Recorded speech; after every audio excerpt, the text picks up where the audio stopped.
Hey guys, before we get into what is about to be an annoyingly in-depth look at Metro 2033, I wanted to make sure you all knew this entire series is on sale right now over at Good Old Games. Full disclosure, I'm in the process of talking them into lowering the normal sale price even more, but regardless, this is a killer deal and nets me a bit of a kickback, so let's call it a win-win. And yes, maybe recommending you guys play this game before I've even fully covered it might seem like giving the ending away a bit, but look at the runtime in this video. I wouldn't talk this long about something I didn't already love and want you guys to check out anyways. So to summarize, the Metro games are amazing, they are on sale, and I've got the hookup to the dope stuff with links in the description. And I think that's about enough shilling from me, so let's get into this bad boy. You guys knew I just had to do it. After finishing all of the Stalker titles, there's really only one place where you can find something that'll give you those same Soviet sci-fi vibes, and for reasons we'll talk about later, this may as well have been a spiritual successor to that seminal Ukrainian nuclear apocalypse tale. So I hope you guys have some spare gas mask filters and a few pre-war cartridges jingling in your pocket, because we're off to save humanity. Well, what's left of it anyways. Stalkers? Welcome to the Metro.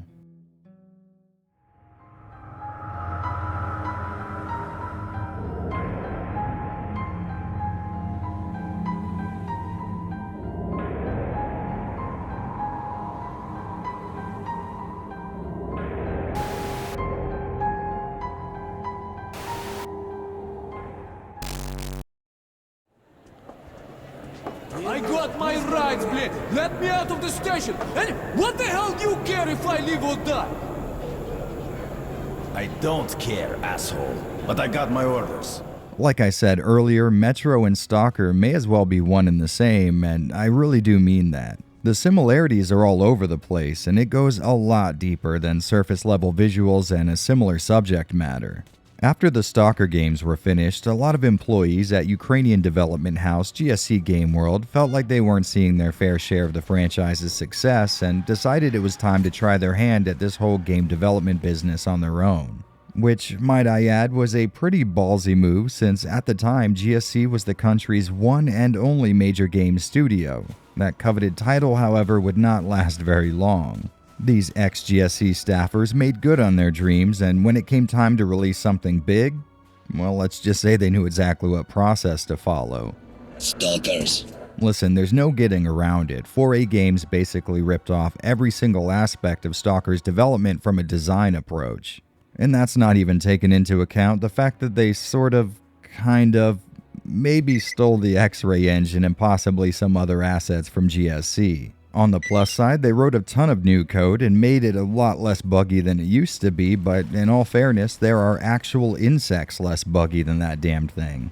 And continuing in that tradition, they sought out a Russian science fiction author to build their world for them in the form of a novel, one that spun a tale of Soviet nukes, radiations, mutants, and people forming separate ideological groups trying to deal with all of the above. So I guess the TLDR here is a bunch of ex-Stalker devs decided they loved their jobs but hated their boss, so they started a new company and tried their damnedest to recreate the magic that was the Stalker franchise, and the most insane part of the story is, well, they actually pulled it off somehow.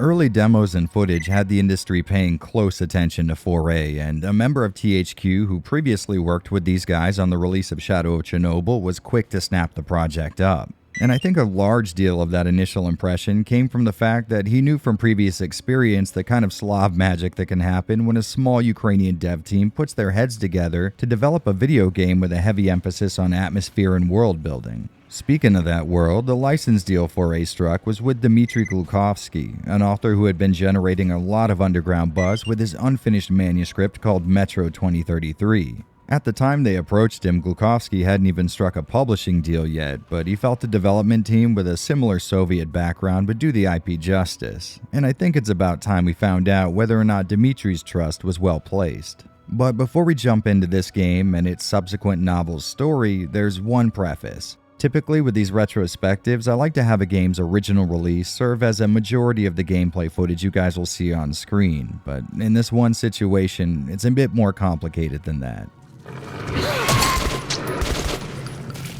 Metro 2033 was released in 2010, and spoiler warning, did well enough to warrant a sequel. With more time, resources, and most importantly money, the guys at 4A got to work on optimizing their engine and improving their already impressive work. After the release of its sequel, Metro Last Light, some of their previous work did look a little worse by comparison. Something that's understandable when a team continues to improve their craft, but 4A wasn't about to have any of that. So they got to work on what they like to call Metro Redux, a sort of remastering of both Metro titles using brand new graphical techniques, engine improvements, and a whole slew of gameplay additions. So it seems like an easy enough issue for me to solve, right? Just use the original Metro 2033 for all of my capture footage. Well, the problem with that is a good amount of you will never get to play that original release. After the Redux titles hit shelves, they delisted the originals from digital storefronts like Steam. So with that little complicating factor in mind, most of what you'll be seeing here today will be from that Redux version. But don't you worry. You know I love comparing and analyzing ports, and there will most definitely be a section of this video covering that exact topic. But I think I bored you for about long enough on a subject that most would never even notice anyways, so let's find out exactly what happens when you drop a nuclear warhead on a major Eastern European metropolis. Mom, I saw the sky! Right from the very start, the team at 4A had a few decisions to make where story was concerned. As most of you know, their previous work with the Stalker trilogy borrowed from an amazingly rich narrative universe, but the execution of that narrative, depending on who you talk to, was a little imperfect. Stalker specialized in dreaming up an amazing setting for players to explore and dedicating most of their work on the story to that aim, the result being a gameplay experience that'll have you visually taking in most of the plot. The Exclusion Zone was a story in and of itself, and it is important to say it was an amazingly engaging one, but most video games specialize in having the player take part in events that build into a core narrative, and that mostly was not the case in Stalker. So essentially, these guys had two paths in front of them. They could either use Glukhovsky's work to forge an amazing backdrop for an open world where players could create hundreds of their own little personal stories, or use the events of the book like a roadmap and have players engage in a much more narrowly focused but well-guided experience. Remember, everything depends on you and you alone. And for what seems like the first time in the development process, these guys decided to go in the opposite direction that Stalker took. Metro 2033 is a heavily linear story with absolutely no branching paths outside of a secret ending that can be obtained, and I want to make it very clear from the start, this is not a mark against it. I'm not really sure how or when this happened, but the word linear seems to translate into bad game design nowadays, but I don't think there's anything wrong at all with a heavily curated story experience. Much like a lot of you, I enjoy walking around an irradiated landscape and taking in bits and pieces of story from the background to form my own personal narrative in the foreground. But I also enjoy having a writer lead me through a series of events that are just as interesting and captivating, but don't really require any input from me. I only mention this little fact at the start because I assume there will be a lot of Stalker fans watching, and I didn't want anyone to be turned off by seeing something a little different than what they might be used to. And that being said, maybe we should talk about what makes it so damn different. Artyom! Who the fuck? Metro 2033 takes place in Moscow. Well, to be more precise, it takes place just below Moscow in the spider's web of tunnels that make up the city's metro system. 2 decades before the events of the game, a global nuclear conflict took place that saw Russia's capital city hit with more than enough radioactive payload to get a mass barbecue going. Short moments before the bombs dropped, the very small percentage of the city's residents lucky enough to be near one of these things rushed to one of the many entrances to Moscow's metro as, and this is one hell of an interesting and true factoid, Russia specifically built this subway system to withstand a nuclear attack. As you can imagine, this little incident immediately ended any potential issues stemming from the city being overpopulated, and the very few who managed to survive that initial apocalypse now have to live out the rest of their existence within the bounds of this system of tunnels. Almost overnight, small train stations became city-states in their own right, where people could congregate to raise pigs and mushrooms for food, trade items, and just do normal people stuff. That congregation being necessary not just for social needs, but the lingering issue of security.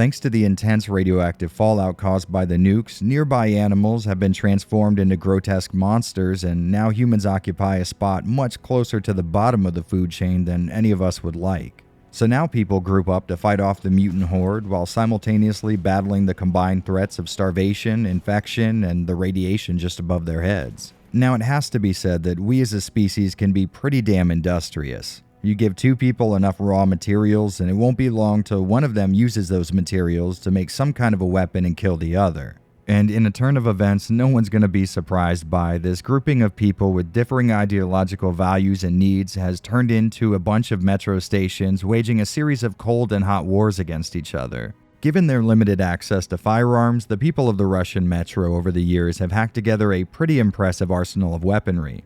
Sure, you could always grab a shotgun made out of not much more than some tape and 2 pieces of pipe, but wouldn't you rather shoot a ball bearing from a rifle using air pressure?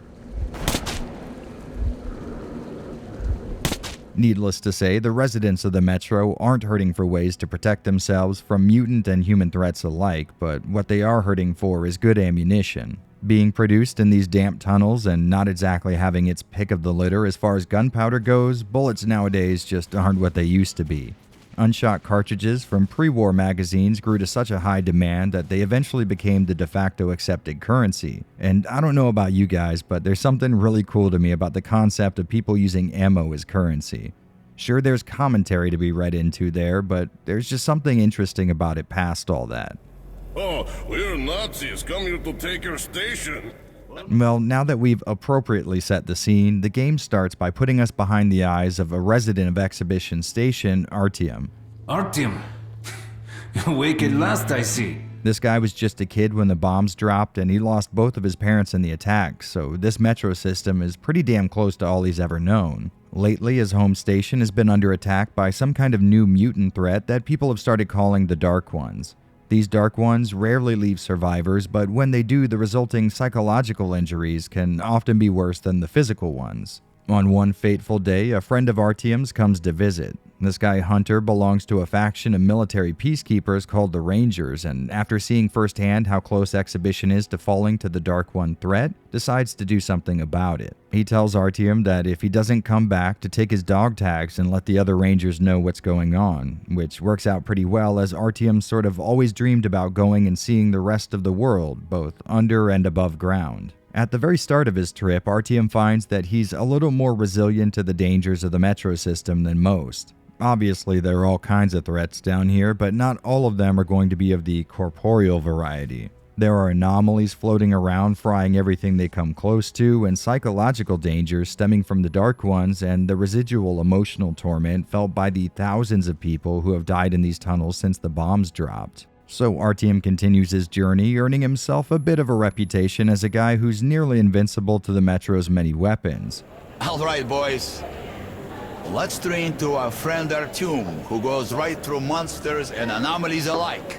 On his trek, he comes across 1 or 2 fallen outposts, stations ruled by the Russian Nazi Party, and the outside world, which has been locked in a kind of nuclear winter for a decade or two. He also stumbles on some downright interesting characters, and through his eyes, we get to see a vertical slice of the world that is developed down here under Moscow. After some dead serious trials and tribulations, Artyom finally links up with the Rangers, and they decide it's time to take action against this new threat to the surviving Metro citizens. The goal now is to take the dangerous trek to a Russian missile silo and unleash some of the country's remaining nuclear weaponry on the Dark Ones. And on one hand, sure, that's a good way to get the job done, but you'd figure the survivors of a nuclear Armageddon wouldn't be quite so quick to start another one. Although, to be fair, this is probably a lot more accurate than we'd all like to admit. And I do want to go a little further into this story, but that is going to require me to venture into spoiler territory, so you guys know the deal. Make sure to skip past the chapter labeled spoilers, click the link in the description, or just head to the timestamp on screen. This is a really cool story, and I want you guys to see it for yourself before I ruin it for you. Sound good?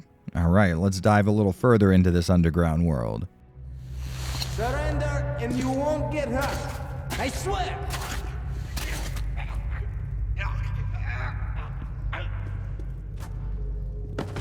The entire runtime of this game, the goal has been to eliminate this brand new threat to the people of the Metro, and that is a pretty easy goal to get behind. But almost from the very start of this journey, those black and white lines separating good and evil start to blur a bit.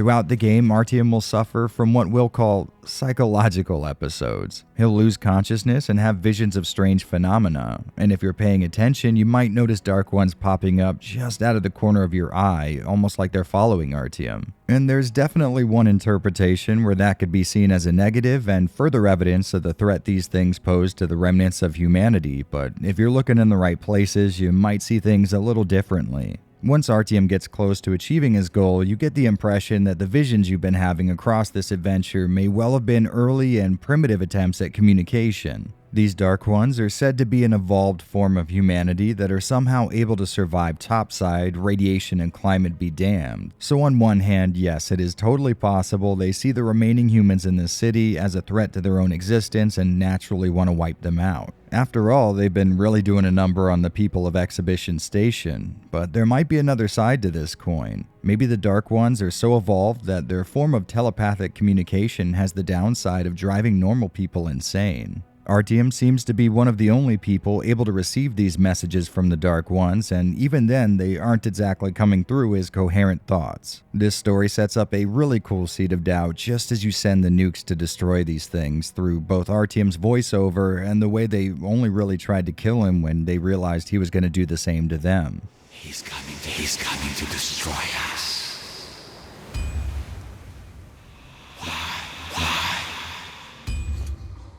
2033's book is far less ambiguous, with Artyom outright realizing they were only trying to communicate with humanity, which sadly resulted in a bunch of stuff that could be misconstrued as attacks. He comes to this conclusion just before the missiles drop on the Dark Ones, and I really love this ending. It's such a cool commentary on how quick people are to assume malintent when there might be a million other explanations. The game, on the other hand, ends things with more of a soft question mark, while Artyom wonders if he really did the right thing here, which I think works just as well in a lot of ways. There's a secret ending in the game if you've done enough good deeds, which can actually be easy to miss, and I think that's really cool. For your first playthrough, you probably didn't even know this system was running in the background. You're only ever made aware of these moments by a brief flash of light after completing one of these humanitarian acts, and as far as I've seen, there is no in-game flavor text letting you know about all this.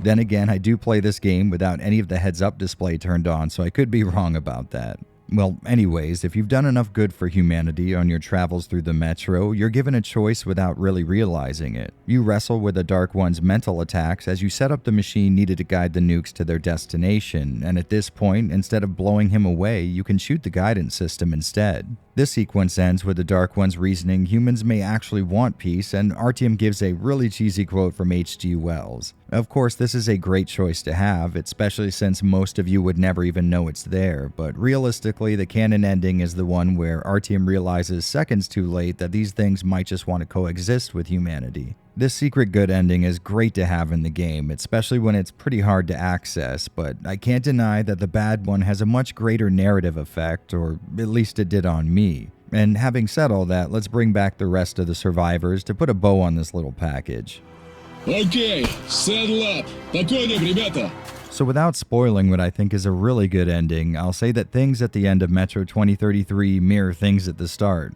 It can be seen as a commentary on the nature of man, but pragmatists may likely see a story written about the way people are and not so much a condemnation of that fact. No matter how you interpret it though, I think it's a killer way to send things off and a great little ending to an awesome and interesting story.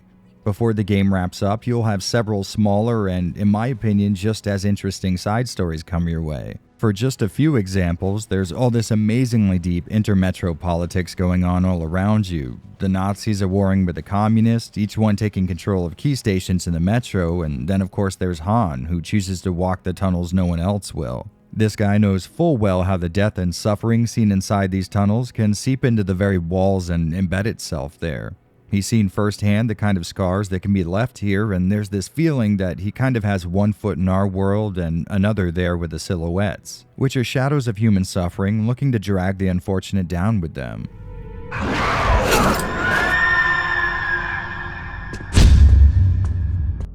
The Metro is filled with pocket stories like this, and that's what I love about this IP. It is very much the story of Artyom and his quest to save everyone in the Metro, but it's also a story of the Metro itself. This location just screams perfection to me. A lot like Stalker's Exclusion Zone, the Metro is a setting where the everyday and sci-fi can rub elbows without stretching suspension of disbelief too much. Sure, it's weird, there are psychic mutants, giant insects, and balls of electricity down here, but then again, we are living in a post-apocalypse world here. If you ask me, the extreme amounts of radiation topside perfectly explain all this away.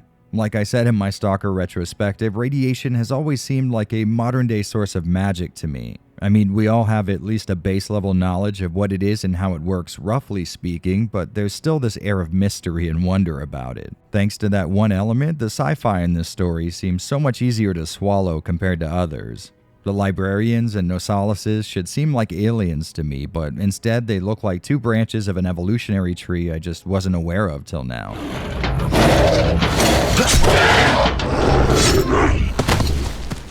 Listen, maybe I'm dragging this out a bit, but the point is Metro 2033 is the perfect combination of action, sci-fi, human drama, and mystery.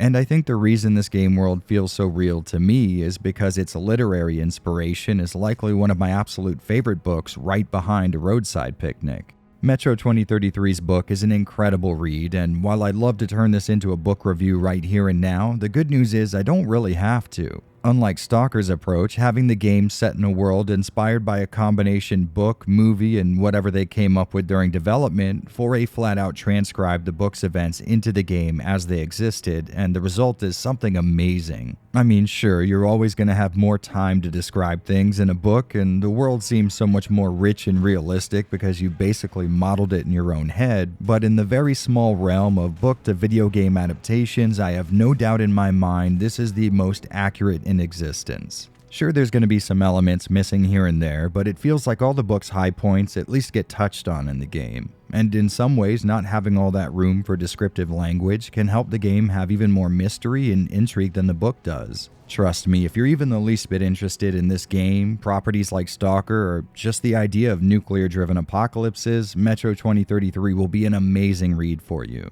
For those of you who aren't down with doing a little bit of reading, which I totally understand, the good news is the game is close enough to the source material that you're not going to miss out on so much. Alright, so I'll go ahead and wrap this up because I could talk about Metro's rich world and interesting characters forever. The takeaway here should be that this game has an amazingly fun and meaningful story. It resonates with me, I think, because of how much it shares with books like A Roadside Picnic and The Road. And now that I say that out loud, it seems like I really get into some depressing-ass media. Maybe there's something to that. Oh well, anyways, there's just the right amount of fantastical sci-fi and down-to-earth human drama here. It is as much of a story of humans struggling to live through the end of the world as it is one about psychic evolved humanoids and the possible threat they may pose.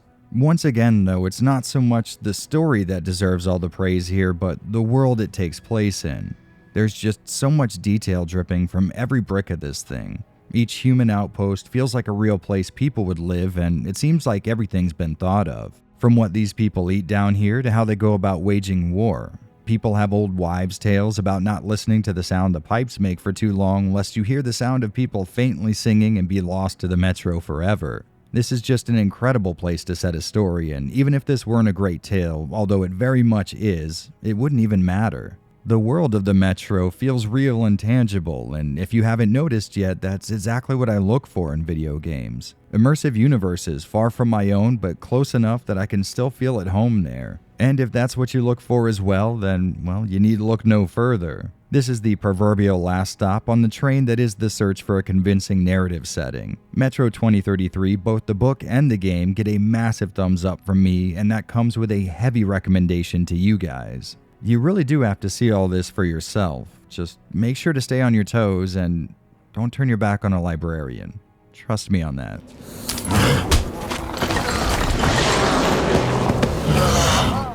When it actually comes down to playing Metro, things aren't quite so cut and dry that I could just call it one genre or another.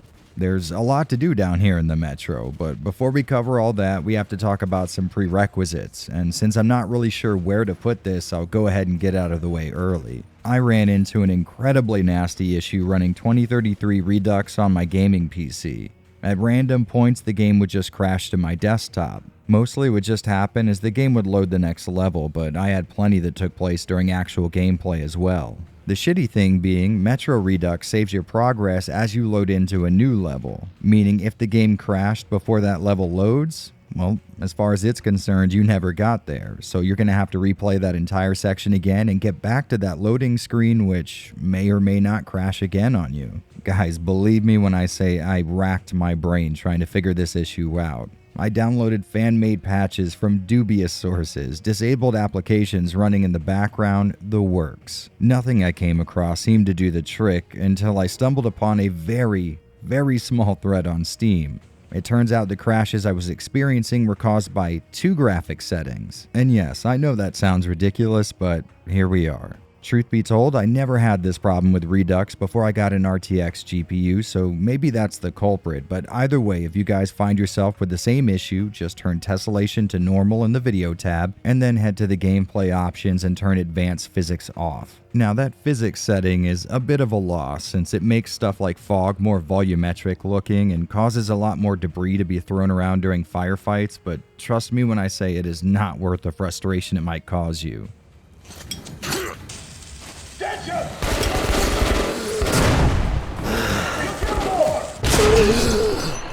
And with that very, very weird problem out of the way, before you even start a new game, you're going to need to pick from a good slew of difficulties and sub-difficulties, I guess. You start by selecting an overall gameplay mode. Since this is the Redux version of 2033, aka the one 99.9% of you will be able to get your hands on, they include an option to play this game sort of like its less punishing sequel Last Light. And I'm gonna be straight up honest with you guys, I have never even tried this option out before. I prefer the survival method for a few reasons. First, I feel like this was the idea behind 2033 when it launched. I know it's kind of stupid, but there's just something nice about experiencing a game the way the developers intended, but more importantly, this is the option that plays more to my taste in these kind of games. Everything you're going to need to play this game will be in short supply, and while it sounds a little masochistic to purposely seek out stress in my escapist media, I think there's some amazing moments to be found when you're down to your last 30 seconds of filtered air on the surface, and you're frantically searching corpses to see who died with a few extra filters on them. The same rationale goes for ammo. Just like everything else, it can be really hard to come by on survival mode, and this gives a lot of weight to which gun you're going to use and when. So naturally, a mode tuned more in this direction is going to be my favorite, but really I don't think there's anything wrong with coming into this game and playing it the way you want to. I just have to be very clear from the start of this little gameplay analysis that my experience with 2033 will be coming from a survival playthrough, and that means everything I say from here on out may never translate over to your playthrough, so keep that in mind. Sure, I do think survival is how the game was meant to be played, but that's for me. Hopefully by the end of this section you'll agree, but if not, play this and really any other game however you want. Don't let internet assholes like me tell you how to have fun.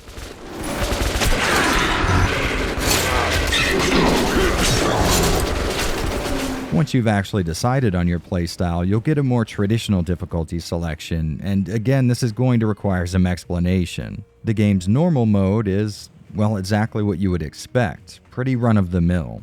Yeah, the base game is a little more difficult than your average console FPS, so expect a challenge, but I doubt it'll have anyone beating their heads against the wall. Aside from your normal tweaks to HP and damage values, you'll also have less of a chance of getting caught in the stealth modes, which might be preferable to some people. But the real key point here is that this game, or at least this game on survival mode, is already relatively hard. Keeping that in mind, each step you take away from normal, you sacrifice a bit of sanity, and it sounds weird, but I sort of recommend you do that. Hardcore is pretty rough and a solid challenge, but I always stick with the Ranger difficulties, and the reason for that is a little less gameplay oriented than you might think. Ranger and Ranger Hardcore are the only true ways you can actively disable this game's heads-up display, and if you know me, you know that's kinda my thing. So I guess it's a good thing that I also enjoy a game that can beat my ass in a fist fight, because that is exactly what you get with these modes. Nearly every single element you could think of gets tweaked into tough as nails territory. Enemies are now way more likely to spot you in stealth areas, and every noise you make could be giving your position away. Items and ammo, like you would expect, are even more rare in these modes, but to be honest, I still finished the game with full healing items and ammo for each gun, so take that for what it's worth. With all that being said, you'd figure the difficulty I reach for most would be my recommendation to everyone else, and it is, but only if you've already played through this game.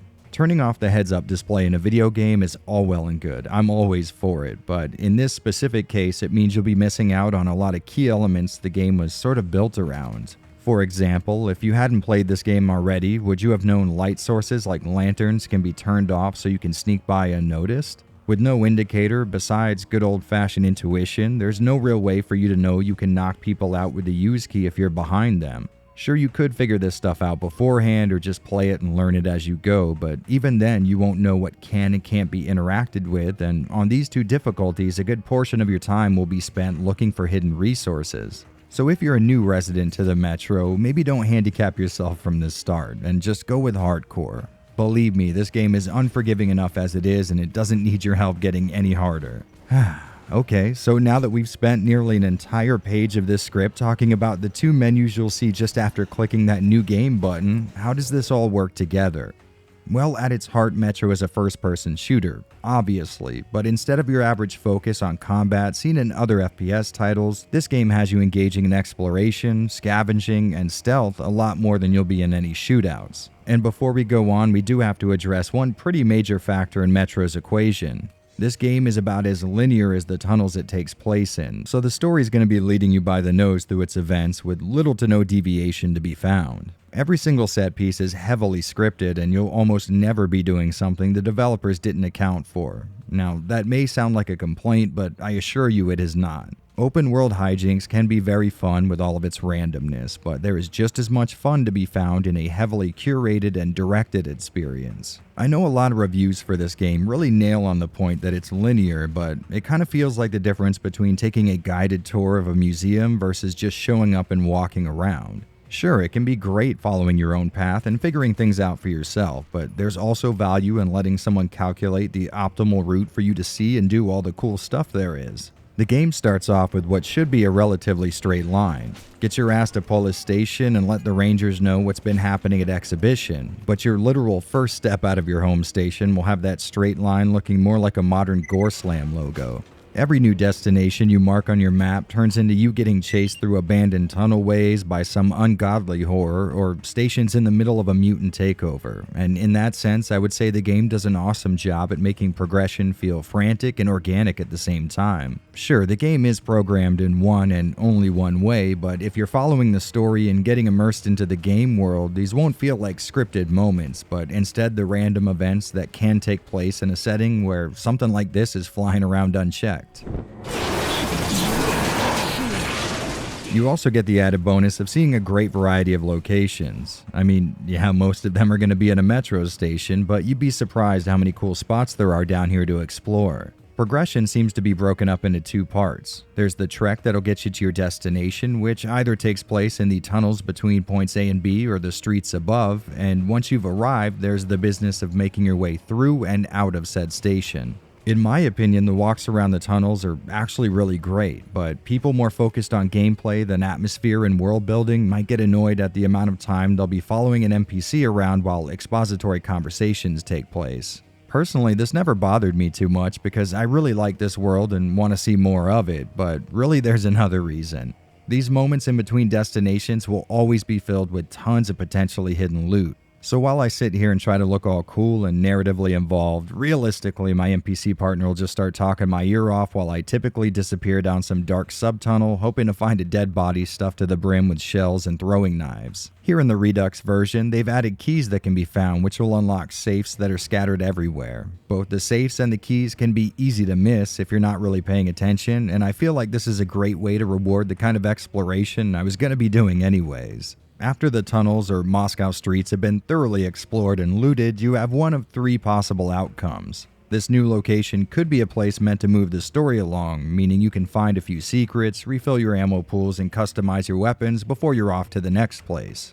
Typically, there's not a whole lot of exploration to be done in these sequences, that is when you actually have control of your character, but it never hurts to venture off the beaten path for a few cartridges and a med pack. After these sections, you have the next possible outcome, which is the stealth encounter, and that is exactly what it sounds like. Stealth in this game falls under the modern mainstream approach to stealth mechanics, which I'm definitely not complaining about because the added difficulty of Ranger mode can make these trials pretty damn tough. Depending on your loadout, you can have a lot of potential tools in your arsenal to get through a stealth mission, but for those of you planning a first-time playthrough, just to be safe, always have a silenced weapon on you of some kind. Throwing knives and takedowns are definitely great and all, but nothing beats compressed air launching a ball bearing straight into some Nazi's brain pan at subsonic speeds from across the room.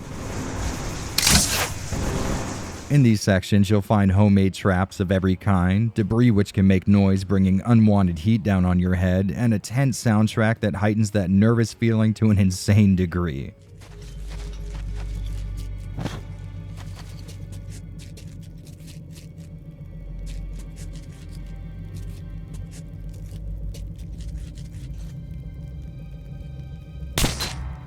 Enemy AI isn't the smartest thing ever programmed, but it puts up one hell of a fight regardless. Mostly I found your best bet is to stick near big groups of bad guys and wait for their conversations to finish. Oftentimes, that'll have each of them going their own way and you can pick off the stragglers as they venture outside of earshot from the group. The autosave feature here is checkpoint based, so you're not going to be save scumming your way through these stealth areas, which can be a blessing and a curse. Like I said, it's good to stop and slowly stalk your prey. Staying crouched and hidden while two bandits talk about who they're going to rob next is fun for a first or second time playthrough, but I managed to get caught for really stupid stuff a lot in this game, and having to set up all of those stealth kills over and over again can be a real pain. Overall though, I would say, and trust me, I get how weird this is going to sound, the stealth in this first-person shooter might be my favorite element. For one, it's tense as all hell, and the great dynamic lighting mixed with the stress-induced panic attack of a soundtrack makes for some real fun. And second, if I'm tired of sneaking around like a wuss, I can just stand up and start spitting lead, which I think brings us into the third category of location in this game, and the main pillar on which it was built, shooting.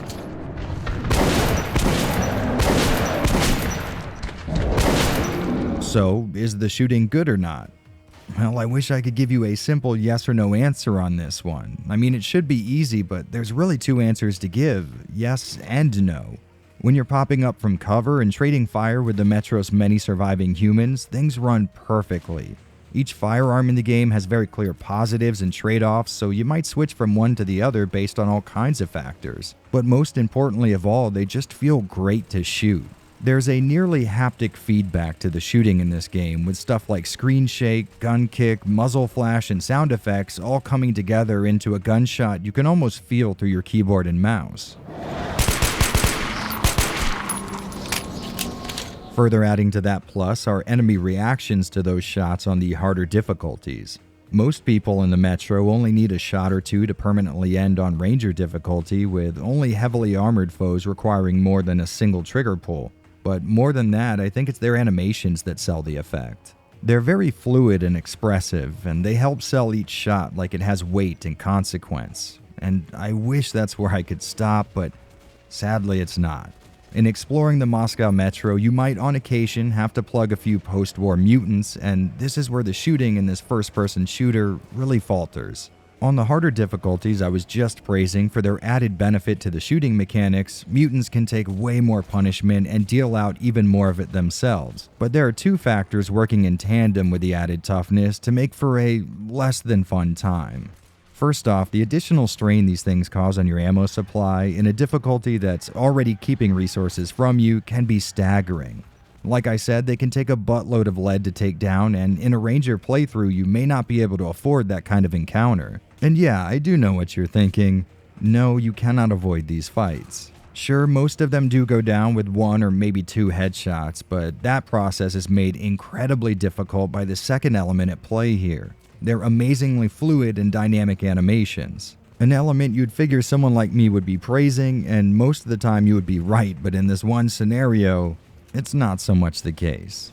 Most mutants are fast as hell and have some kind of exaggerated movement going on in nearly every inch of their body. And if you thought hitting a moving target was hard before, well, maybe try doing it while wearing a fogged up gas mask during an ice storm while every single limb on that target's body is vibrating. The way these things animate is just too chaotic to predict, so you might be watching their death animation where they roll to the ground, which is good, but you might also be seeing their pain state that also has them rolling to the ground, which is bad. I genuinely feel like nearly half the hits I took in this game came from mutants I shot as they jumped at me and assumed were dead. Some of their death animations can last a very long time as well, so I wasted a crazy amount of bullets on dead mutants whose tumbling forward animation looked an awful lot like their charging forward one.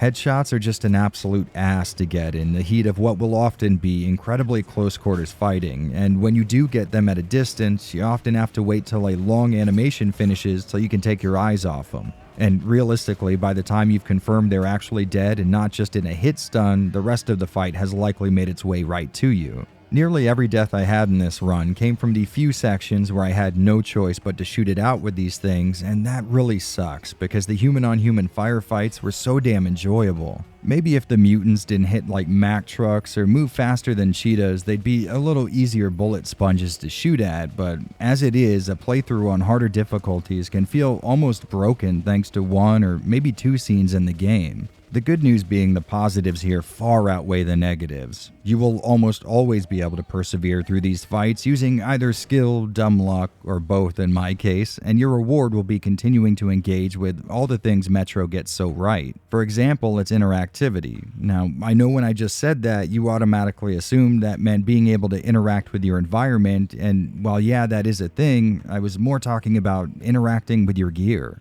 The battery for your flashlight and other electronics needs to be manually charged every so often, your air pressure-based weapons will need to be pumped up, blood can be wiped off your mask, spider webs will need to be burned with a lighter, which, by the way, can act as a separate light source. Did your gas mask take a little too much damage during a fight? Well, better find one off a dead body to swap with. Speaking of which, you have to actively change filters in that gas mask. There's even a key mapped specifically to checking how much breathable air you have left. There's just a lot you can do in this game once you get your hands on a few items.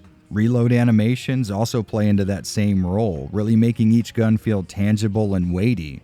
And the same thing goes for the animation that plays when using a healing item. All of these actions that could have easily been handled inside of a menu or with a single button press, instead have these incredibly expressive mechanics attached to them. And it all sells this world as being a place you can actually feel around you. In that same vein, ammunition isn't represented by a flat 2D object on a corpse. Each shell or magazine actually occupies space on their body, and you'll see them shift and move as you remove them. Individual rounds can be seen inside magazines, which will let you know at a glance who's got what you want and who doesn't. There's so many small elements here combining together to form this massively immersive gameplay experience. There are just a million tiny areas of the game that require your input to function, and that really sells the effect of this game world being real and tangible. Continuing with that idea, weapons can be customized to an awesome degree, or at least they can in Redux, but we'll talk about that later. Truth be told, I'm a bit of a sucker for weapon customization of any kind in a game, and being given all of these equally viable options for specific approaches is just icing on a very radioactive cake. From what it seems to me, there are no bad options in this game as far as the arsenal goes, just bad scenarios to use them in. For example, installing a suppressor on your revolver can help you get through a stealth section without turning it into a John Woo movie, but the loss in penetration might make you a walking snack for any mutants you may have to fight later. If you're like me, the laser sight will be a must since I'm an idiot and handicap myself by getting rid of the on-screen aiming reticle on purpose in the name of more immersion, but there are all kinds of other options for you. For example, scopes can be great for those long off shots, but how are you going to aim up close then? There's really a lot you can do with the comparatively light arsenal on offer in Metro, and sometimes most of the thrill of starting a new playthrough is trying a different loadout and seeing how much it changes the game. Enemy here!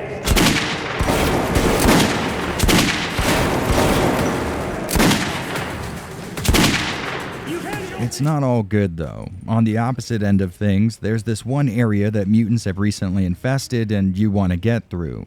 There are these holes all over the place that these little shits use to get around, meaning there's almost never a time when you can damage them until they're right on top of you. They're also quiet as all hell, so they always got in a few hits on me before I even knew they were there, and I'm pretty sure they respawn infinitely because I've killed what seems like a million of them before. So instead of the well-designed and tightly constructed nature of the game we're used to, it sort of becomes a choice of, do I make this an ammo dump or a healing item dump? And no matter which one you decided on, one of them was going the way of the buffalo by the end of that section. And I feel like this could have been better tuned for harder difficulties, which I know is a sentiment you've probably gotten by now. But it really was an issue for me, a blight on what was otherwise a great difficulty mode. The stealth, ammo scarcity, and danger of taking any damage is all perfect in my opinion on Ranger and Ranger Hardcore mode, but for me at least, the mutant encounters seem to break the game. Trust me, I am perfectly willing to accept I might just suck at video games, but I imagine there's more than a few Metro vets in the audience that have had the same experience.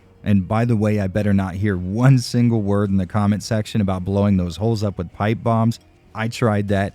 It does nothing, I assure you. Back on the positive side of things though, I really enjoyed sneaking around in the shadows looking for spare ammo and trinkets. Like I said, these tunnels are definitely linear, but that doesn't mean there aren't about a million hidden items all around you at any one time. So you're always being rewarded for getting curious enough to look around, and that in turn makes you want to do it even more. Plus, scavenging all your stuff from dead bodies plays really well into this narrative universe where resources are stretched so thin, not even a single usable item can be passed up, even if it's currently in the clutches of a corpse. So scavenging from the dead is not only a common practice in this world, but an encouraged one. Not just by the game itself, but by the residents of the Metro. And I think that's a big reason this game resonated with so many of us Stalker fans right off the bat. Every mechanic in Metro, every design choice, and every decision made during development seems to have been done with the expressed purpose of further immersing you into its world. Like you might have noticed by this point, I tend to gravitate towards games that have very strong, well-established game worlds. Worlds I can fall into while playing that game. For me, gameplay, in terms of sheer mechanical ease of use, is nowhere near as important as the developers putting me into the place they're showing me on my display. My obsession with immersive, living, breathing settings certainly colors my taste in games and hopefully explains why I'm able to recommend you guys try out video games that may fall into that not quite good category, technically speaking. And I say that because this is not one of those scenarios. Certainly Metro focuses on immersion way harder than most games out there, but what I'm trying to say is that this is not a Stalker situation, where you actively have to get over major and real gameplay flaws in order to enjoy it. On normal difficulty, Metro is incredibly playable, and just about every flaw I've listed is non-existent. No joke, most of my complaints so far have been caused by my own obsession with the Ranger level difficulties. As an example, it can be an absolute pain in the ass throwing a knife without having an on-screen reticle to show where the hell it's going to go. So you may need to improvise by using a gun that has a scope or look down something's iron sights, then throw the knife, but I can't exactly complain about that when I willingly got rid of that feature myself. And no, I do not know why I always do this to myself, but clear signs of mental illness aside, I can say with certainty that Metro 2033 Redux is not lacking in the gameplay department. It genuinely drips attention to detail, and while some may criticize its linearity, I see it as a plus in this scenario. The developers were able to meticulously handcraft every tunnel you trek through and every fight you get in while in those tunnels, and the result is a game that feels like much more of a high-quality package than the FPS games it shared shelf space with back in its day. And speaking of back in its day, we should probably take a look at 2033's first iteration, shouldn't we? I mean, realistically, yes, Redux added a shit ton of awesome improvements and is the version I would recommend everyone play anyways, on top of the fact that you can't really get your hands on it through official channels anymore. But all that being said, it really wouldn't be an Avalanche Reviews video if we didn't do a little digging into previous versions and ports of a game, right? Well, too bad, we're doing it anyways. This cowardly maggot has been sentenced to death.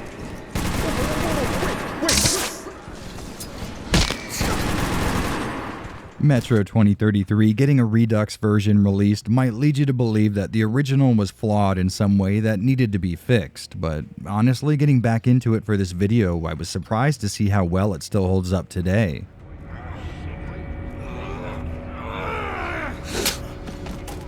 I mean, I definitely miss small things like being able to use a lighter to burn spider webs, wipe my mask off, or do stealth takedowns, but all things considered, this original release still impresses. I'll tell you one thing though, if you thought the difficulty in Redux was tough, don't get anywhere near the higher difficulties in the original.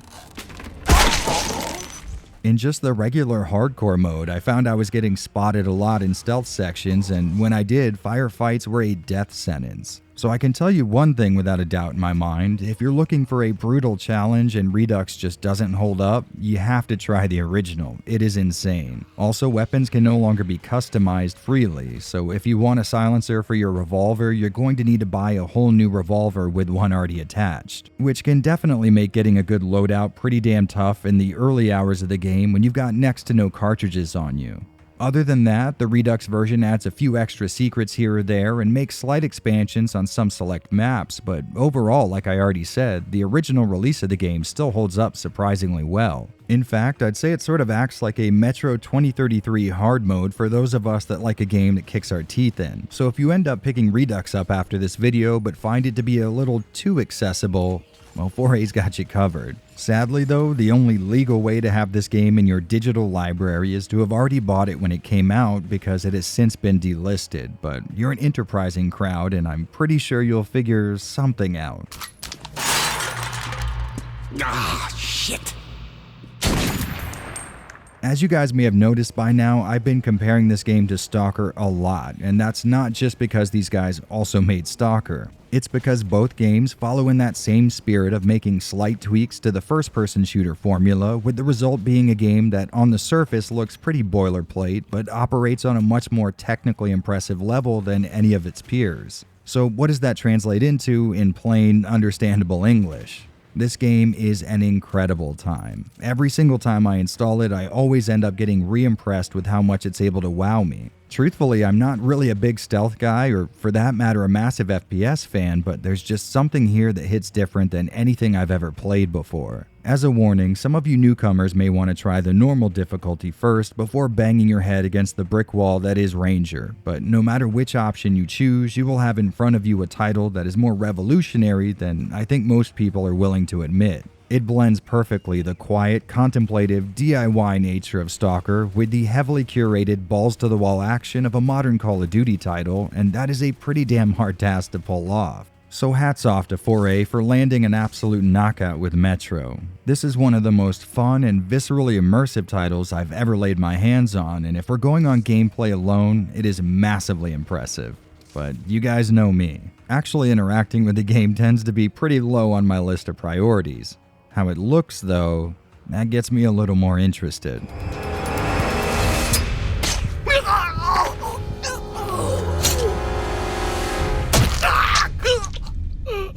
The original release of Metro 2033 was a marvel in its day, helped by what seems to be a massive focus on impressive dynamic lighting, shadows, and reflections. Much like the game you're probably all tired of hearing me compare things to, Stalker, it seems like all of 4A's attention went into the world around the player and maybe not as much filtered into smaller things like facial animations or skin that doesn't look like melted wax. Artyomka! Free at last, huh? A compromise that makes a lot of sense when you consider the fact that a majority of your time will either be spent in gloomy tunnels only lit by bioluminescent mushrooms or sneaking around a room with no lights on hoping to God no one sees you. I'd love to tell you how this game performed compared to others in its class back in the day, but I was running some pretty lackluster hardware back then, and I could rarely get the game running the way I would like. Now that I'm rocking gear that could run several simultaneous instances of this game, plus more and not even break a sweat, the only thing I can tell you for sure is yes, there is a marked improvement in frames per second when you upgrade from a GTX 770 to an RTX 3080 Ti. Getting back on track though, when I reinstalled the first release of this game for this video, I was actually pretty blown away. Minus some of the plasticky, uncanny valley faces, I bet you could pass this off as a modern release with no issues whatsoever. Mostly thanks to a heavy use of environmental and post-processing effects like the particles that could float in light shafts, the moisture droplets and blood that can collect on your mask, and of course the nearly volumetric looking fog. Of course, all of these things would be great to have on their own, but each of these individual elements interacts with the lighting in one way or another, and it makes for a much more dynamic and visually interesting picture, even in areas that may have slightly less good lighting or a less intricate design. And there's examples of this all over the place. You could take a boring room with some chairs and a single corpse in it and just drop a lantern in the middle. All of a sudden you have one hell of a scene. Of course, Metro did come from the leftover genetic material from Stalker's development, so I sure hope you weren't expecting a flawless visual experience, because you will not be getting that.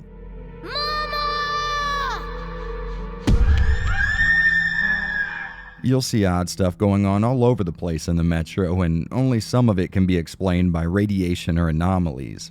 People will phase through objects, or you might suddenly find that items lag behind animations, but I think the worst offender in that department for me was the odd stuff going on with the animations applied to mutants. It's something I would imagine most people wouldn't quite notice or care much about even if they did, but there's this full model motion blur that's happening when mutants move around, and it's really off-putting. I'm not really sure if this was a stylistic choice or maybe some way to interpolate frames when there's a lot of other mutants on screen, but it really messed with me tracking them as targets. I missed a lot of shots because the microsecond it takes my brain to send out the press mouse button signal, the mutant I was aiming at turns into a blurry mess, and at that point where this thing's head is anyone's guess. And this next one is a real oddity to me. I'm not really sure what's going on, but it seems to me the picture here is being stretched on the vertical axis. It's not by a whole lot, but character models seem unnaturally tall and thin, while things like the disc representing when the game's autosaving appears oval-shaped instead of circular. And yes, I certainly made sure that my settings hadn't somehow switched to some other aspect ratio without me knowing, and yeah, it's just 2560 by 1440. I feel like this might be a just me thing though. I do use an ultra-wide monitor to game on and edit, but I have it set not to scale anything that's lower than its native resolution, and I have a similar setting for my GPU. And if this does turn out to be a scaling issue with my monitor, it would be really weird for that to also show up in my Shadowplay recordings, which is coming straight from my GPU. I got pretty curious after noticing this and compared it to console recorded footage, and there does seem to be some kind of stretching going on here that I can't really account for. If anyone else has noticed some kind of issue like this with Metro 2033 or Redux on PC, let me know, because I would love not to feel like the only sane man in a world gone crazy. Speaking of noticing things, it looks to me like they avoided drawing really big dynamic shadows from sources like flashlights by having 3D models project these very small, artificial-looking shaded halos when hit from any angle with a dynamic light source. A move that was probably a good idea in a game that's primarily lit by a single dim flashlight and was already sort of lacking in the performance department anyways. Now, you know I love lighting, but for me, the real star of the show are the segments that take place on the surface. They did a great job of making the streets of Moscow resemble an icy hell on Earth.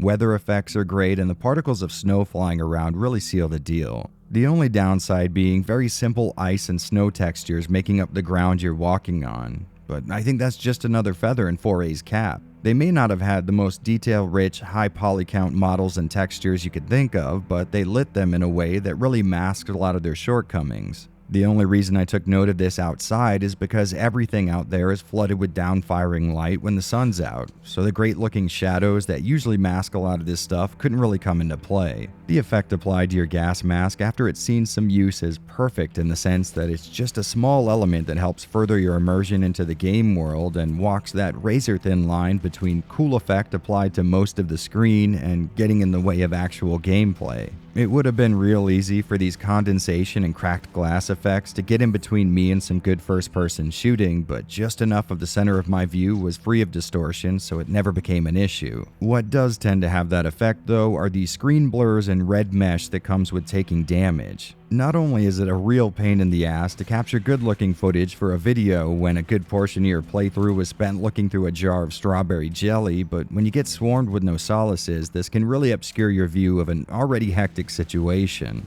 These are very, very small gripes though. Overall, Metro 2033 is still an incredibly impressive visual package even in modern terms. For me, style is always going to trump sheer graphical horsepower, and luckily Metro has both on its side.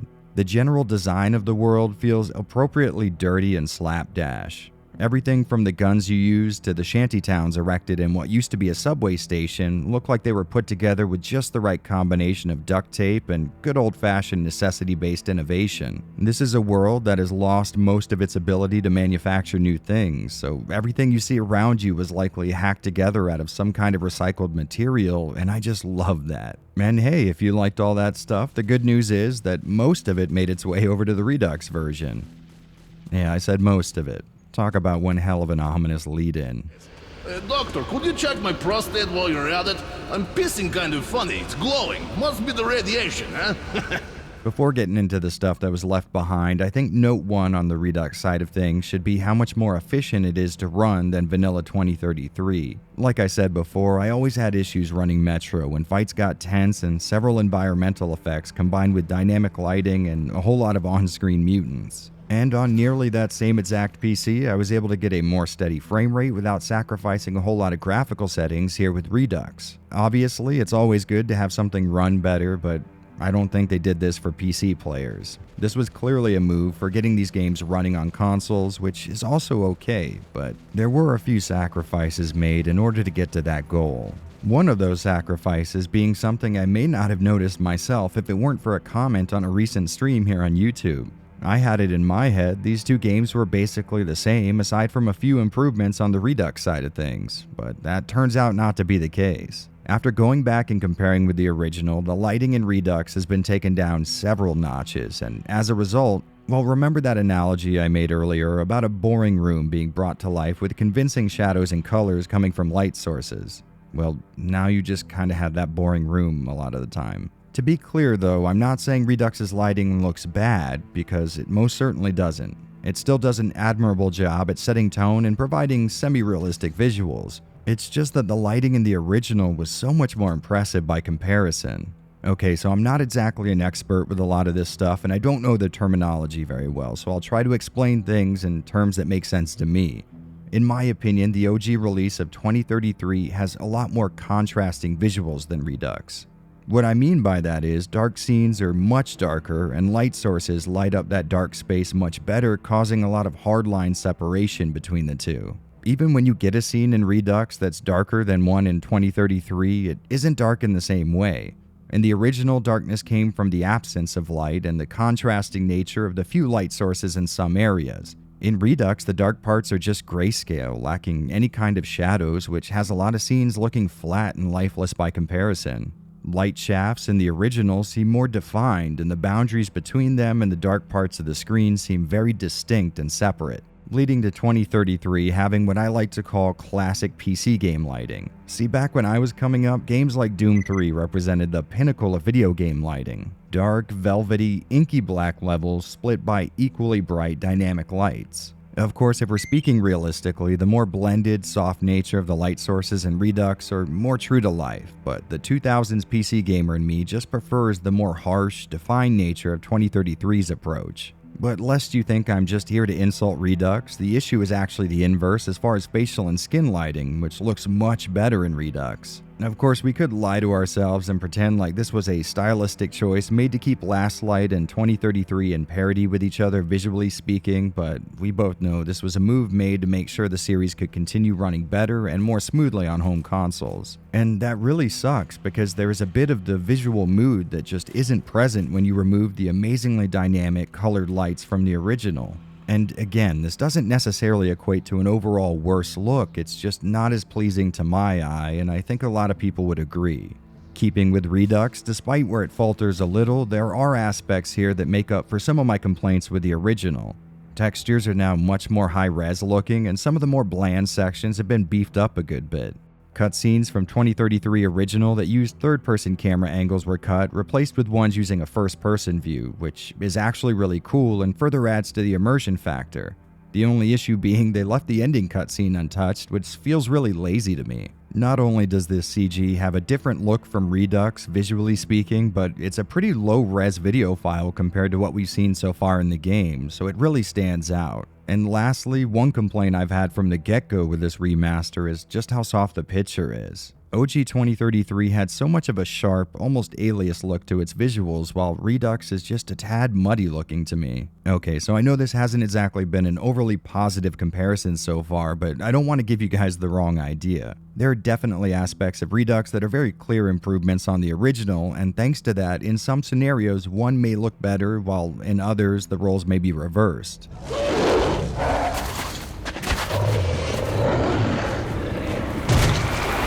So it's not like you're going to be missing out on the objectively better looking game if you go with Redux, but instead, after you've played one version, maybe give the other one a look and trip out on the subtle differences. It's actually really cool. But hey, you guys know what I love, and that's a game with an ass load of ports.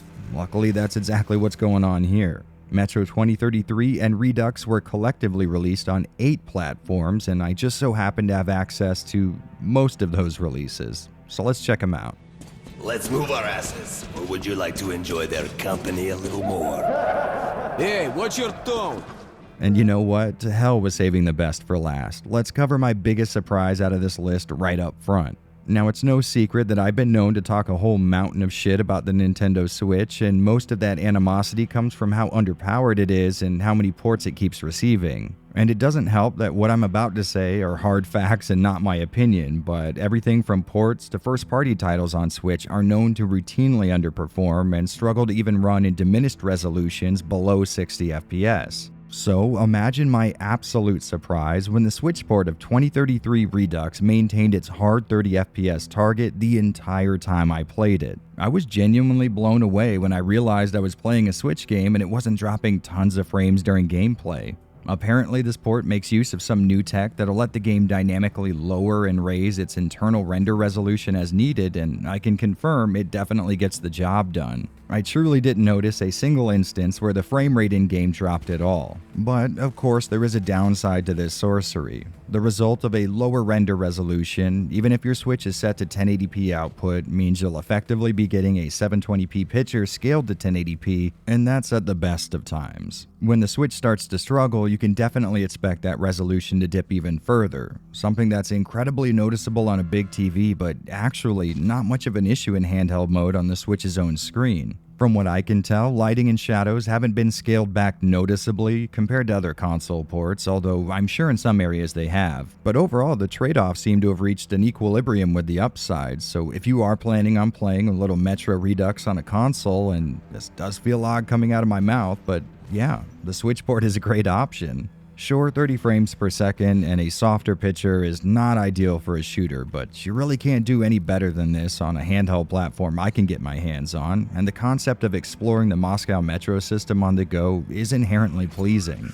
Plus, there's motion aiming, which lets you continue moving your view with the right analog stick, but allows for more fine movements to be done by actually moving your controller or console around. I've been interested in this feature for a long while thanks to the YouTuber Neryl not shutting the hell up about it, and after getting my hands on it I can say, maybe it's not for me. It may be something I end up getting used to, but the idea of using two separate but simultaneous input methods to accomplish a single goal is kind of stupid, and I really don't like my camera bobbing all over the place when I'm running around and my controller isn't perfectly still. I have a naturally shaky hand and I don't stay still while I'm gaming, so I feel like this probably just isn't the kind of feature for me. That being said, it's always great to have more options as far as controls go, and it might be something that'll help out someone watching this now, so overall, it's pretty cool. I was able to get a physical copy of Redux from a local GameStop for like $20 on sale, and it includes both remastered versions of 2033 and Last Light. That's a whole lot of positives for anyone to turn their nose up at. So if you're in the market for something good to play on the Switch, you really can't do much better than a little Metro. A case I can't quite make for the next port. Should be fun. More dangerous. Even better, right? The original non-Redux version of 2033 was released on the two HD consoles of its day, the PS3 and 360, and after putting in a little time with the latter, I can safely say it's not great. The frame rate is all over the place depending on the scene, and the frame timing can be inconsistent as well, which led to me having issues hitting targets. Of course, it needs to be said I have always been shit at playing shooters with a controller, but this was something different. I just was not able to accurately hit my targets when they were moving even a little bit because they could be totally still 1 second and the next they've seemingly teleported out of the way of my bullets. Some pretty nasty screen tearing definitely doesn't help this issue, and it's most likely to happen when there are a few mutants in your face, aka most of the time you're fighting mutants. Also, the console ports of 2033 were widely known for nerfing their lighting effects, and I'd say this is definitely noticeable, but not what I would call a massive downgrade. To be honest, even with the lighting effects turned down, they still look a little more impressive than the console version of Redux, to me. Of course, I don't exactly expect anyone to go out and purposely buy an out-of-date version of a game that's available on new, more accessible consoles, but if you do fall into that group, please consider getting the Switch version instead. As far as I go, well, I find these ports inherently interesting, so I couldn't pass up the chance to indulge my nerdy obsession here for this video, even though I know there's statistically 0 people out there questioning if they should pull the trigger on that old 360 game nowadays. Yes, it's definitely cool to see from an analytical point of view, but that doesn't do much to cover the sting of spending more than $15 on a port of a game I'll never play just for less than a minute or two of footage in a video I'm working on. One of the lesser talked about side effects of running one of these channels. I would love to see if the PS3 version does any better or any worse, but honestly, I really don't think that information would do anyone any good today. If you have tested them side by side, feel free to let me know how they differ because I am honestly curious, just not curious enough to buy one more superfluous port of a game I already own 5 copies of. It's got poor accuracy and overheats like hell. That's why they call it a bastard gun. And next up is the last-gen release of the Redux collection. We'll be looking at the PS4 port here, but I don't suspect there's going to be a lot of variance between the two, so this should be conclusive enough for the time being. And right from the start, I was really impressed with this port's ability to keep a fairly steady 60 FPS frame rate. Sadly, even now, finding a nearly current-gen title that runs at a consistently high frame rate can be a little hard, but Metro seems to handle most scenarios perfectly. I did notice a bit of slowdown, but it was only in parts of the game where it wouldn't really matter much, like the station sections with a lot of NPCs showing up on screen. In combat, I found this version to play so much better than any of the console ports I've tried so far, which, duh, of course it would be. Shooting is nice and easy though, and I was able to reliably hit my targets, which is all I ask for. Compared to the Switch version, this is so much more smooth and easy to play. Of course, that is to be expected with an extra 30 frames per second to mess around with, and like I said, the Switch port is still a great choice if you're looking to play on the go, but there's really no contest between the two as far as on-the-couch gaming goes.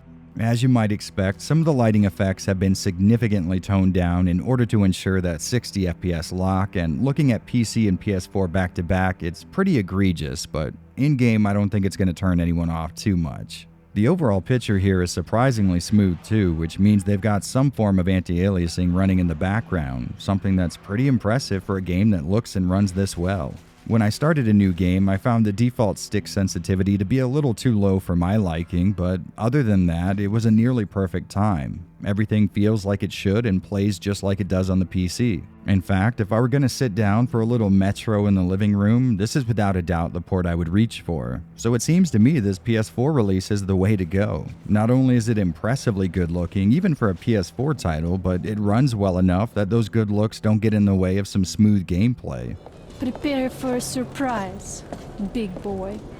I can definitely say that Metro 2033 has one of the most interesting port catalogs I've ever seen before. It's not often you see a game ported to so many consoles with so many different variations, and honestly, nearly all of them are viable depending on your taste or situation. But if we're grading it on presentation, we're going to need to break it up into 2 categories, one for 2033 and one for Redux. And as far as 2033 goes, it is still one of the more impressive games released in recent memory as far as my eyes go. Not only did I think a massive development team and mountains of cash were necessary for this kind of a look, but I really didn't expect to like something looking to compete with my darling, the Stalker series.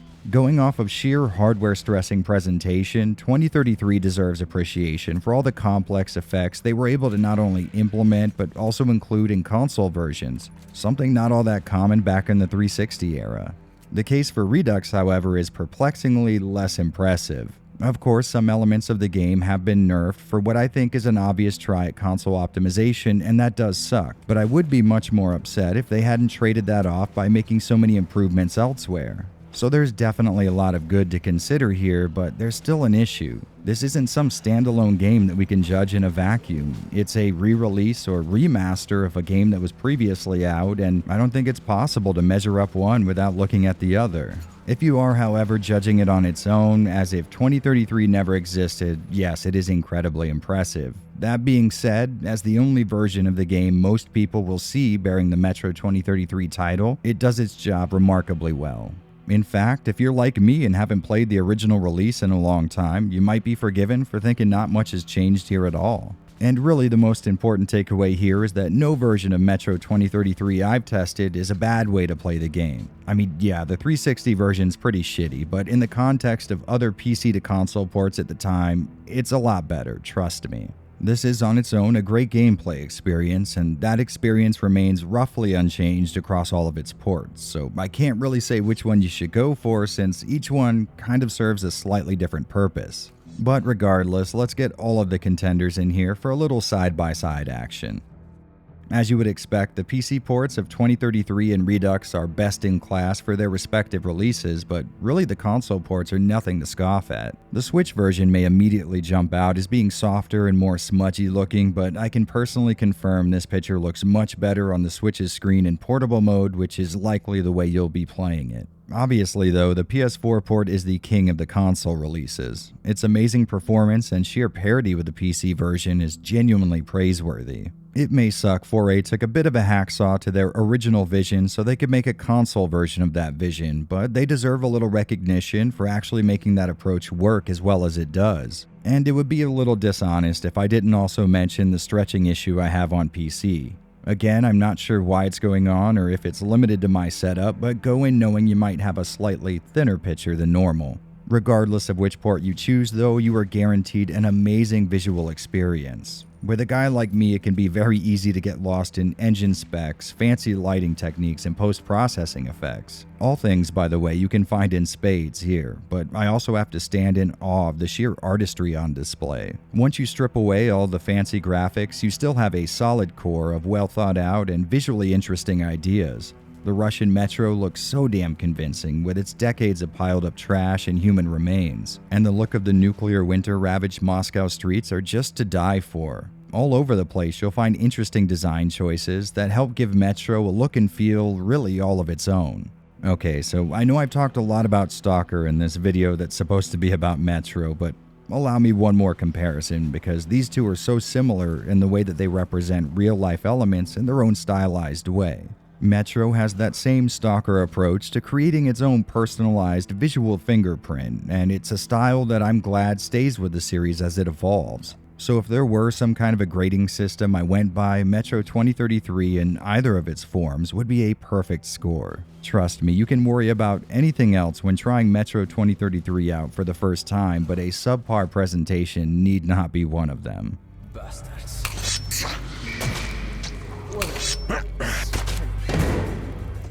Alright, well, that was a lot to go over, and you might be asking yourself after all that, what's the conclusion here? What's the big takeaway? Well, that's an easy one. Metro 2033 is one of the most impressive games I've ever seen, not just based on its looks, its gameplay, or its pedigree, but a combination of all of those factors. Following up the barrier-breaking success of Stalker is a task I wouldn't wish on any developer, but somehow these guys pulled it off. They put together a property that felt so similar to the Ukrainian Powerhouse trilogy while still maintaining its own separately unique identity. And I say this a lot, but that's something you don't see too often anymore. They came from a renowned game series and made something that directly competes with it and even achieved the mainstream success Stalker never could. If you ask me, this whole story is a sign that there's still that spark of creativity and experimentation in this industry. That drive to produce art not just for money or fame, but the sheer will to bring something from the back of your imagination into the real world. In short, 4A Games gives me hope that people still want to innovate in mainstream gaming. That not only something new and interesting can come into existence, but be accepted and even excel in a section of the industry that's no longer well known for doing its own thing. So yes, you absolutely should check out this first entry in what would be an incredible series. I'll go ahead and include a link in the description to a sale over at Good Old Games that, on top of saving you a bunch of coin on the Metro series, kicks a little bit back to me. Oh, and I appreciate you guys putting up with this long as hell affair. I think I might have got a little lost in the details on this one.